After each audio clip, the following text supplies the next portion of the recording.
हम UP P और SSC GD के लिए चैप्टर वाइज एमसीक्यू को सॉल्व कर रहे हैं। ठीक है, जो आज का हमारा चैप्टर है वो है मौलिक अधिकार, और मौलिक अधिकार का ठीक है ये दूसरा पार्ट है। हम लोगों ने पहला पार्ट कर लिया है, ठीक है, तो हमारा दूसरा पार्ट है। दूसरे पार्ट का हम लोग देखते हैं पहला क्वेश्चन। ठीक है, तो हमारा जो पहला क्वेश्चन है वो कह रहा है कि संविधान के किस अनुच्छेद के अंतर्गत सिखों द्वारा कृपाण धारण करना धार्मिक स्वतंत्रता का अंग माना गया है। ठीक है, तो चलिए बात कर लेते हैं पहले धार्मिक स्वतंत्रता की।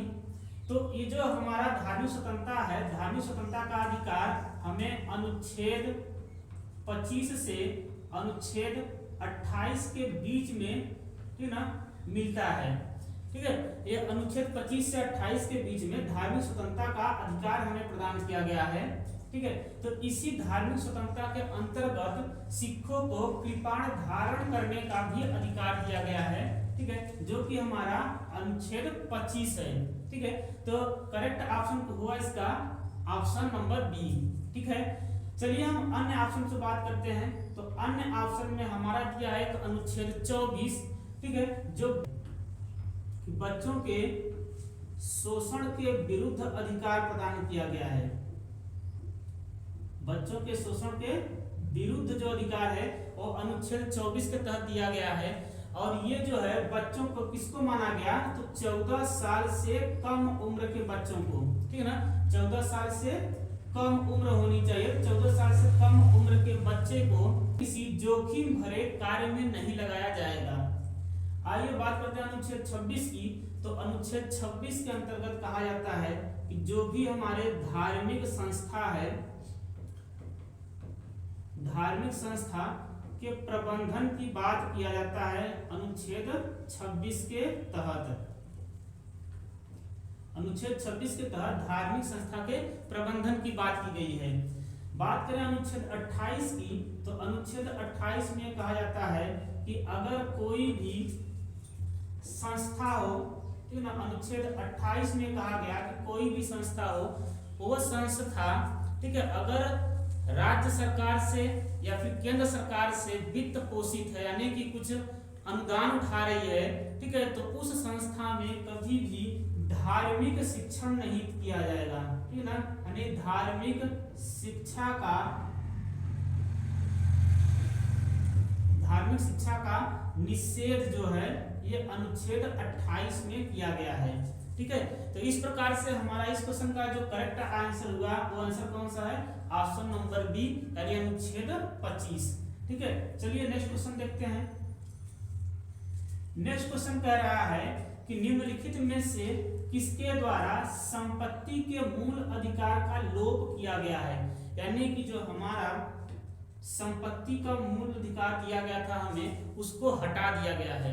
ठीक है, हम लोगों ने बात किया था कि पहले कुल 6 जो मूल अधिकार हैं, पहले कुल 7 मूल अधिकार थे। ठीक है ना, एक मूल अधिकार को हटाकर अब वर्तमान में कितने हो गए हैं, तो वर्तमान में बात करें तो वर्तमान में 6 मूल अधिकार बचे हैं। तो एक जो हमारा मूल अधिकार हटा था वो कौन था, वो था संपत्ति का अधिकार। संपत्ति का अधिकार, ठीक है, इसे संविधान के ठीक है ना भाग 3 से हटा दिया गया था। भाग 3 से हटाने के बाद जो मूल अधिकार हमारे 7 थे, अब कितने बच गए, अब बच गए 6। तो इस संपत्ति का जो अधिकार था इसे हटाया गया था 44वें संविधान संशोधन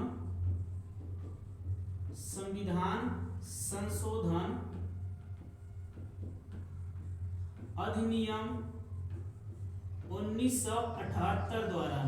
ठीक है, तो ये हमारा करेक्ट ऑप्शन हो गया, ऑप्शन नंबर सी, यानी 44वें संविधान संशोधन द्वारा संपत्ति के अधिकार को हटा देने के बाद ठीक है हमारे जो मूल अधिकार 7 मूल अधिकार थे, अब 6 मूल अधिकार बचे हैं। ठीक है, और इस संपत्ति के अधिकार को अब मूल अधिकार के श्रेणी से हटा करके अनुच्छेद 300 क में डाल दिया गया और यहाँ पर इसे विधिक अधिकार बना दिया गया। यहाँ पे इसको विधिक अधिकार बना दिया गया है। ठीक है, तो बात करें तो हमारा जो ऑप्शन है वो सी सही हो जाता है। चलिए देखते हैं और ऑप्शंस को। तो एक ऑप्शन हमारा है 61वां संविधान संशोधन द्वारा, ठीक ना। तो 61वें संविधान संशोधन द्वारा जो है ये मतदान की आयु सीमा जो है, मतदान की जो आयु सीमा है, ठीक है ना, उसे 21 साल से घटाकर 18 साल कर दिया गया है, ठीक है। तो जो हम लोग अब 18 साल का जो व्यक्ति होता है उसको वयस्क माना जाता है और वो वोट देने का अधिकार रखता है। तो ये 61वें संविधान संशोधन द्वारा, ठीक है, किया गया था। बात करें 103वां संविधान संशोधन से, तो 103वां संविधान संशोधन जो हमारा है वो संबंधित है आरक्षण से, ठीक है ना। आप लोगों ने आरक्षण सुना होगा EWS, इकोनॉमिकल वीकर सेक्शन, ठीक है। तो जो इकोनॉमिक रूप से कमजोर है उनके लिए एक आरक्षण लाया गया था EWS, वो 103वें संविधान संशोधन द्वारा लाया गया है, ठीक है। तो हमारा जो इस क्वेश्चन का जो करेक्ट ऑप्शन होगा वो हो जाएगा ऑप्शन सी, यानी 44वें संविधान संशोधन द्वारा ठीक संपत्ति के अधिकार को हटा करके विधिक अधिकार में रख दिया गया है। ठीक, चलिए देखते हैं अपना नेक्स्ट क्वेश्चन। वर्तमान समय में भारतीय संविधान के अंतर्गत जो संपत्ति का अधिकार है, ठीक है ना, वो किस प्रकार का अधिकार है। तो अभी हम लोगों ने देखा कि संपत्ति का अधिकार मौलिक अधिकार के श्रेणी से हट गया है, ठीक है ना, और अब उसे वैधानिक यानी कि विधिक अधिकार बना दिया गया है। ठीक, तो संपत्ति के अधिकार को अनुच्छेद 300 क के द्वारा, ठीक है ना, विधिक अधिकार बना दिया गया है। ठीक है, इस प्रकार से इस क्वेश्चन का जो करेक्ट आंसर होगा वो होगा ऑप्शन नंबर बी, यानी विधिक अधिकार। ठीक है, चलिए नेक्स्ट क्वेश्चन देखते हैं। नेक्स्ट क्वेश्चन में सूचियों को मिलाना है। ठीक है, इसमें दिया है कि उपाधियों का अंत, तो उपाधियों का अंत अनुच्छेद 18 के द्वारा किया गया है। ठीक है, दूसरा धार्मिक मामलों के प्रबंधन की स्वतंत्रता, ठीक है ना, ये अनुच्छेद 26 के तहत है। अल्पसंख्यकों की भाषा का संरक्षण, तो अल्पसंख्यकों की, ठीक है ना, वर्गों के हितों के बारे में बात किया जाए तो ये है हमारे अनुच्छेद 29 में। और शिक्षा का अधिकार अनुच्छेद 21 क में दिया गया है। ठीक है, बात करें शिक्षा के अधिकार की, तो शिक्षा का अधिकार 86वें संविधान संशोधन, 86वें संविधान संशोधन अधिनियम 2002 के द्वारा, ठीक है ना, इसे 21 क में शिक्षा का अधिकार जो है एक मूल अधिकार बना दिया गया है। ठीक है, तो इस तरीके से अगर हम इसकी कोडिंग करें तो हम देखेंगे कि जो ए है, ए का हो जाता है 3, ठीक है, बी का हो जाएगा 4 और सी का हो जाता है 1 और डी का हो जाएगा 2। ठीक है, इस प्रकार की कोडिंग कहाँ है, ए का 3, बी का 4, ठीक है, यानी ऑप्शन नंबर हमारा डी जो है वो करेक्ट है। ठीक है, चलिए नेक्स्ट क्वेश्चन देखते हैं। नेक्स्ट क्वेश्चन में कह रहा है कि निम्न में से कौन सुमेलित नहीं है। ठीक है, तो बात करते हैं अनुच्छेद 23 की, तो अनुच्छेद 23 के तहत शोषण के विरुद्ध अधिकार दिया गया है और अनुच्छेद 23 में कहा गया है कि बलात् श्रम और दुर्व्यापार नहीं किया जाएगा। ठीक है, तो ये यानी कि, ठीक है ना, ये वाली बात सही है। ठीक है, ये क्या है, ये सही है हमारा। ठीक, अनुच्छेद 24 में कारखानों आदि में बालकों के नियोजन का प्रतिषेध किया गया है। अभी आपने देखा था, हमने अनुच्छेद 24 के बारे में बात की थी कि, ठीक है ना, अनुच्छेद 24 में क्या है, ठीक है ना, बालकों से संबंधित है। ठीक, अनुच्छेद 26 जस्ट पीछे हम लोगों ने देखा कि धार्मिक कार्यों के प्रबंधन से संबंधित है। और अनुच्छेद 29 की बात करें तो ये कह रहा है शिक्षण संस्थाओं की स्थापना और प्रशासन का, प्रशासन करने का अल्पसंख्यक वर्गों के अधिकार के बारे में बात करता है। तो ये वाला ऑप्शन जो हमारा है ये गलत हो जाएगा। ये अनुच्छेद 29 के तहत नहीं बल्कि अनुच्छेद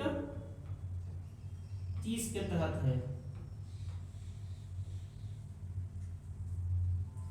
ठीक है, अब यहाँ पर अगर देखा जाए तो ये जो है, ठीक है ना, अनुच्छेद 30 के तहत क्या, अनुच्छेद 29 के तहत क्या कहा गया, अनुच्छेद 29 के तहत कहा गया है संख्यक वर्गों के हितों का संरक्षण है। अल्पसंख्यक वर्गों के हितों का संरक्षण है। अगर हम इनके अल्पसंख्यक वर्ग के शिक्षण संस्थाओं की बात करेंगे और उनकी स्थापना की तो अनुच्छेद 30 में चला जाएगा। इस प्रकार से हमारे इस क्वेश्चन का जो करेक्ट आंसर होगा वो कौन सा होगा, ठीक है ना, ऑप्शन नंबर डी यानी अनुच्छेद 29 जो है ये इसके साथ मिलान नहीं करता।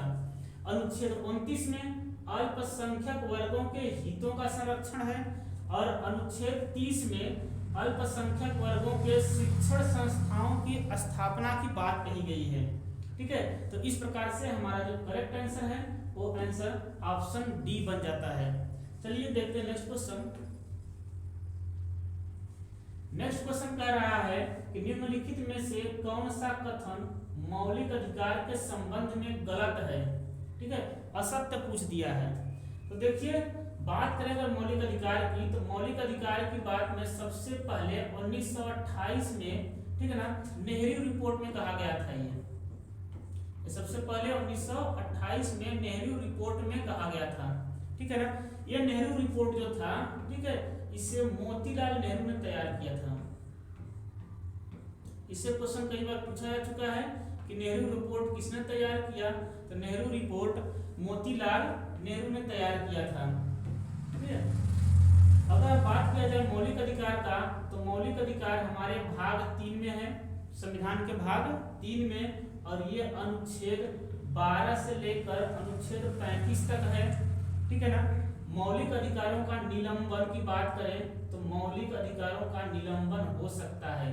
ठीक है, निलंबन का मतलब है कि क्या कभी मौलिक अधिकार हमारे छीने जा सकते हैं। ठीक है, तो ये मौलिक अधिकार छीने जा सकते हैं कुछ विशेष स्थितियों में। ठीक है, तो यानी कि ये जो हमारा ऑप्शन डी है वो करेक्ट हो जाएगा। यहाँ पे ठीक ना निलंबन किया जा सकता है। ठीक है, तो देखते हैं। चलिए नेक्स्ट क्वेश्चन। नेक्स्ट क्वेश्चन कह रहा है कि किस अनुच्छेद के तहत अनुच्छेद 19 में वर्णित मूल अधिकार स्वतः ही नष्ट हो जाते हैं।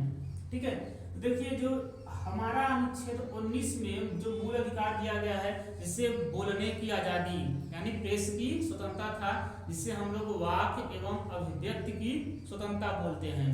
ठीक है, सभा करने की जो है स्वतंत्रता हमें थी, ये सब अनुच्छेद 19 के तहत दी गई थी।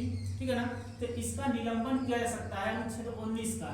ठीक है ना, देखिए ध्यान सुनिएगा, ये निलंबन तभी हो सकता है जब अनुच्छेद 352 के तहत, ठीक है ना, अनुच्छेद 352 के तहत आपातकालीन स्थिति हो। जब कभी भी देश में आपातकाल लगा हो तो उस स्थिति में, ठीक है ना, इनका निलंबन यानी मौलिक अधिकारों का निलंबन हो सकता है। ठीक है, तो ये दो अनुच्छेदों द्वारा लगता है। एक अनुच्छेद हमारा है 358 और दूसरा हमारा जो अनुच्छेद है वो अनुच्छेद है 359। ठीक है, तो देखिए जो 358 है, 358 के तहत बात करें तो 358 के तहत इसमें अनुच्छेद 19 स्वतः निलंबित हो जाती है, स्वतः निलंबित हो जाती है। ठीक है, यानी इसमें ठीक ना अनुच्छेद 19 को निलंबित किया नहीं जाता है, अपने आप ही निलंबित मान लिया जाता है। मतलब ये मान लिया जाता है कि अनुच्छेद 19 के तहत जो भी अधिकार हमें प्राप्त हैं वो अधिकार आपातकाल की स्थिति रहने तक नहीं मिलेंगे।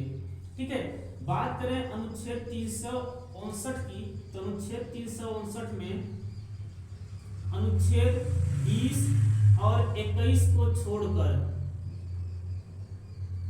20 और 21 को छोड़कर, ठीक है ना, बाकी के मूल अधिकार को राष्ट्रपति द्वारा निलंबित किया जा सकता है। ठीक है, तो इसमें क्या है, इसमें हमसे पूछा है कि स्वतः, तो अगर स्वतः की बात करें तो स्वतः के लिए हमारा अनुच्छेद कितना हो जाएगा 358, यानी ऑप्शन डी हमारा करेक्ट ऑप्शन होगा। ठीक है, स्वतः की बात करेगा तो हमारे 358 के द्वारा, ठीक है, इससे हम क्या कर सकते हैं कि अनुच्छेद 19 का निलंबन स्वतः हो जाता है। ध्यान दीजिएगा बात स्वतः पे, अगर स्वतः कहेगा तो अनुच्छेद 358, और अगर ये कह दे कि राष्ट्रपति द्वारा किया जा रहा है तो राष्ट्रपति द्वारा 59 हो जाएगा। ठीक है, तो चलिए रहा है कि भारतीय संविधान का कौन सा अनुच्छेद अल्पसंख्यकों को अपनी मनपसंद शिक्षण संस्थाओं को स्थापित एवं संचालित करने का अधिकार प्रदान करता है। ठीक है, तो देखिए हम लोगों ने बात किया था अल्पसंख्यकों के लिए, ठीक है ना। तो जो अल्पसंख्यक वर्गों के हितों की बात करें, हितों की बात, ठीक है ना, तो अल्पसंख्यक वर्गों के हितों का जो संरक्षण है वो अनुच्छेद 29 के तहत किया गया है। लेकिन अगर हम लोग अल्पसंख्यक वर्गों के शिक्षण संस्थाओं से बात करें, शिक्षण संस्थानों के लिए बात करें, ठीक है ना, तो ये जो अनुच्छेद है ये अनुच्छेद 30 के तहत प्रदान किया गया है, यानी हमारा ऑप्शन डी जो है वो करेक्ट है। ठीक है, अनुच्छेद 19 में अभी आप लोगों ने देखा है कि अनुच्छेद 19 में जो है स्वतंत्रता का अधिकार दिया गया है।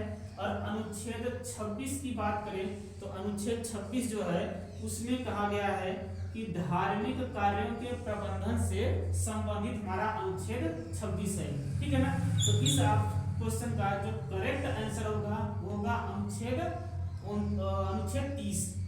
ठीक, तो इसका करेक्ट आंसर अनुच्छेद 30 होगा, यानी ऑप्शन डी जो है वो सही है। ठीक है, तो ये रहा आज का हमारा अंतिम क्वेश्चन। ठीक है, तो जितने फंडामेंटल राइट से महत्वपूर्ण क्वेश्चन बन सकते थे उन सब क्वेश्चंस को हम लोगों ने 2 पार्टों में कर लिया है। ठीक है, तो अब हम अगला पार्ट जो है हमारा भाग 4 पर होगा, यानी नीति निरीक्षक तत्वों पर। ठीक है, तब तक के लिए जय हिंद।